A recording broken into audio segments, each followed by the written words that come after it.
Mesdames et messieurs, merci du choix porté sur la radio-télévision nationale congolaise pour suivre ces magazines d'actualité. Entretien. Aujourd'hui, nous recevons pour vous les professeurs d'université. Il s'appelle bien Katolomba Naweji Sylvain. Il a été chef des travaux, diplômé d'études approfondies en lettres et civilisation congolaise. Il venait de soutenir tout à l'heure sa thèse de doctorat pour l'obtention du grade de docteur en lettres et civilisation congolaise.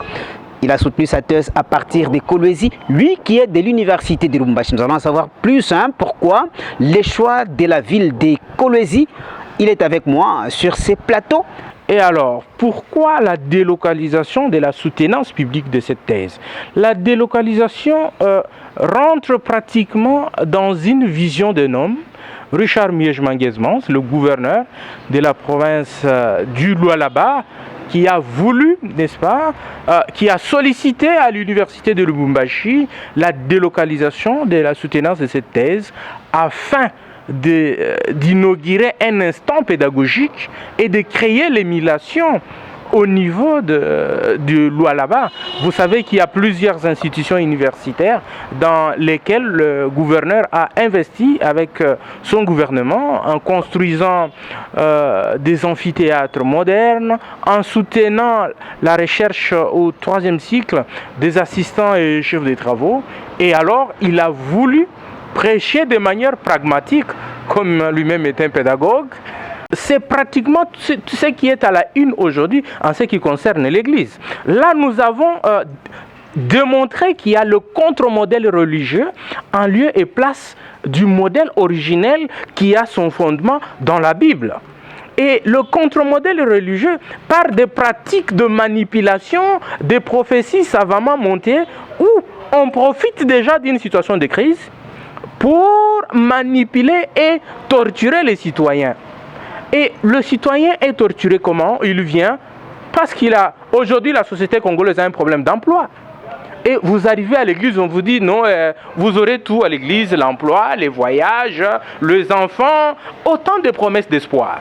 Et l'homme en crise à la recherche de l'espoir se retrouve en face de celui qui lui promet toutes les solutions possibles. Mais curieusement, les solutions en question, comment un pasteur peut-il être imposteur? Toute la problématique part de là. Et quand nous analysons effectivement dans ce qui se fait dans la société, il y a de quoi alerter et dire que l'État est démissionnaire. Parce que l'État, en tant qu'exercice du pouvoir, devrait sécuriser les citoyens.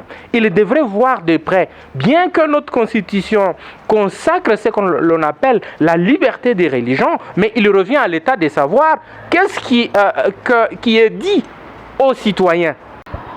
Oui, voilà, comme vous venez de le constater, en tout cas, c'est quelqu'un qui a soutenu une thèse à Kolwezi, une thèse qui a attiré la curiosité presque de tous, qui était tellement très intéressant. Vous-même, vous êtes en train de les sentir, même dans ses interventions. C'est un jeune talentueux, un jeune plein, en tout cas, d'avenir, tel que vous êtes en train de les voir là. Un jeune professeur d'université qui pourra essayer un peu de transformer les montagnes à la seule condition, si et seulement si la société arrivait à pénétrer très bien sa thèse devant nous. Monsieur Sylvain, mais c'est quoi la finalité en tout ça? Vous menez des recherches pour en arriver où? Et où est-ce que vous allez en arriver avec? Et où est-ce que vous en êtes déjà arrivé présentement? L'université